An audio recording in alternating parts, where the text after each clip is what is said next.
So Bishop Jackie, we're here today to talk about the 30th anniversary of the first ordination of women to the priesthood, and you were in that first cohort in 1994. Can you just tell me what stage of life you were at then?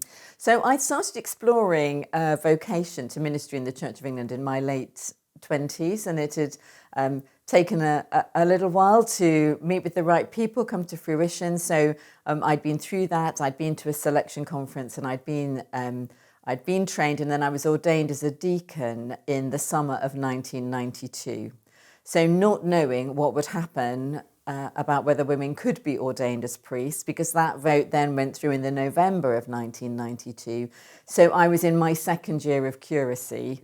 And by the time I was ordained as a priest, I was expecting our first child. In fact, I was 8 months pregnant at the time of my ordination. So that was wonderful. It's a lot of grace and glory all at once.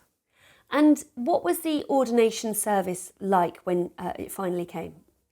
Well, it was quite long for a woman who was 8 months pregnant, but it was absolutely a wonderful occasion. So it was in St Paul's Cathedral in London, because I'd been a London ordinand and was doing my curacy there.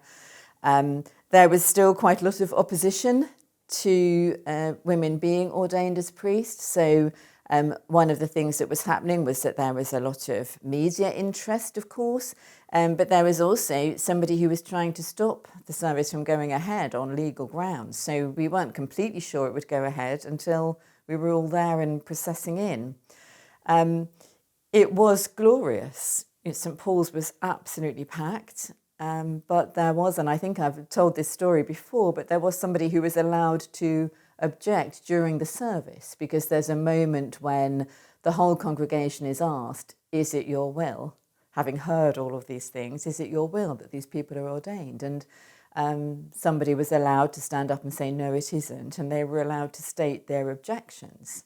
So we had to listen to that. He was given a certain amount of time, and he went over that time. So people began to shout time. It was people, wanted him to stop and to get on with the service. And then the question was put again, is it your will? And the cathedral absolutely erupted with cheers and clapping and people shouting, yes, it is. And I remember that, obviously it was a very significant moment, but I remember that particularly because, this wasn't my decision. I played my part in saying to God, I'm willing to serve, and in exploring that. And then the church recognised that calling, and that felt so strong in that moment in the cathedral that it was their church saying, the whole church saying, yes, this is the will of the church, and that sense of it being all part of God's calling and of God's will. Did you feel like a trailblazer in that first group of women being ordained in that year, 1994? I think we did, yes. Obviously, there were women who had gone before. There'd been deaconesses and then deacons, but it did feel very, very significant. And I was so thankful for all the women and men who had campaigned before, because really I came in at the right time, when that was just all changing.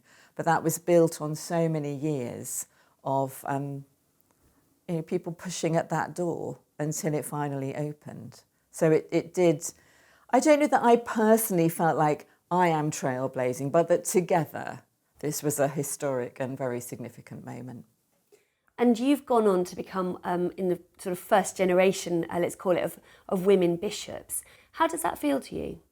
So it became very apparent, really, as women were being able to be priests, that there was no theological barrier to women becoming bishops. If women could be deacons and if women could be priests, then all three orders, it seemed apparent to me, theologically, should be open to women.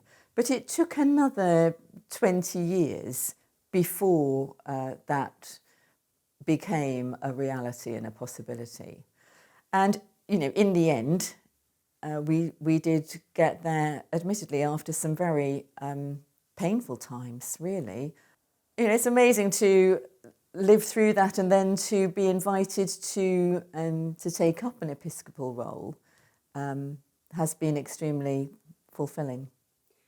When you were ordained back in 1994 and went then into parish ministry as a priest, did you face barriers, continuing barriers, because you're a woman? So I was in London Diocese, which did have a very strong number of people who were not in favour of women being priests. But the churches that I was serving in were utterly overjoyed and welcoming. So I would say my own personal experience in the churches that I've been part of and the communities that I've been part of have been, on the whole, hugely positive. But obviously you're aware of your sisters and brothers who may be in other communities for whom that has been painful. And I do know that within my cohort of curates at that time, there was at least one, possibly two, who left the Church of England at that time. So you're very, very aware of the divisions, which, let's be honest, there are those still there, but we have come to a place where we live with the settlement that was arranged, particularly over women becoming bishops.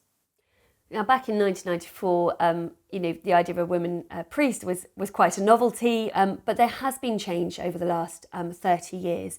What change would you still like to see in terms of the way women are viewed in the Church of England? So there are the theological differences that we know about. I think there are also areas where, perhaps unwittingly, there are still some barriers. Some of those are cultural and social barriers. And I think that's something we need to give attention to within the church. What does it mean, really, to have women and men flourishing in ministry together? But I also look back and, I feel full of gratitude and thankfulness for where we have got to. I guess I would like to see it just become normal. I'd like it to be completely normal and not even a question. Thank you. Now, obviously, at the moment, you're acting Diocesan Bishop of Exeter. So how will you be marking the 30th anniversary here in Exeter Diocese? So one of the wonderful things about being acting Diocesan Bishop is that I am able to preside on Maundy Thursday at the gathering Eucharist, the Chrism Eucharist, at which nearly all clergy and licensed lay ministers come to gather together and we reaffirm our ordination vows and promises. And that for me will feel very significant. It's the first time that a female bishop has presided at such a service in Exeter. So sometimes these things, they can feel completely normal. They will feel completely normal for us. But it is just worth noticing that, and what a joyful thing that is. In terms of celebrating the 30th anniversary, my own 30th anniversary is the 16th of April, so I will mark that myself. But then in July, which is closer to the Exeter date of ordinations, I will be inviting, along with the Dean for Women in Ministry, I will be inviting ordained women to come to a special gathering where they will be honoured, where we'll have some speakers and talk together, share our memories and celebrate 30 years. Thank you. And in this diocese, we have a growing number of women priests, women deacons and other women in ministry. What would you be saying to anyone who's listening to this or watching this who thinks they may be called to ordination themselves, to a woman who is at the beginning of that journey? One of the really wonderful things about this diocese is the many pathways to explore vocations. And I would say if you're thinking about that, get in touch with the vocations team and just have that initial conversation. Talk to your local vicar incumbent and have that conversation. Just explore what God may be saying. And there are all sorts of pathways. So I would say whatever stage of life, and just to listen, be attentive to what the Holy Spirit might be saying to you. So as you approach your 30th anniversary of ordination to the priesthood, are you glad that you did follow that call from God? I am so glad that I followed that call from God. There's a song at the moment that that's very popular that has the words, "All my life you have been faithful, all my life you have been good." And I feel that as I look back, and this is not to say that it's all been easy, it hasn't. There have been huge challenges at times, but that I have known and experienced that faithfulness of God and that faithfulness to that calling. There are certainly so many things that I had no idea about. When I look back, I think, I was quite naive about what this ministry might look like or be, but you take the next step that you think that God is calling you to, and then you find within it His grace, His mercy, His leading.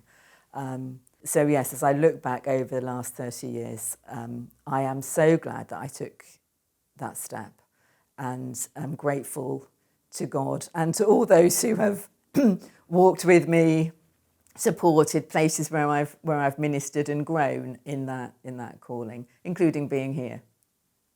Thank you so much. Thank you.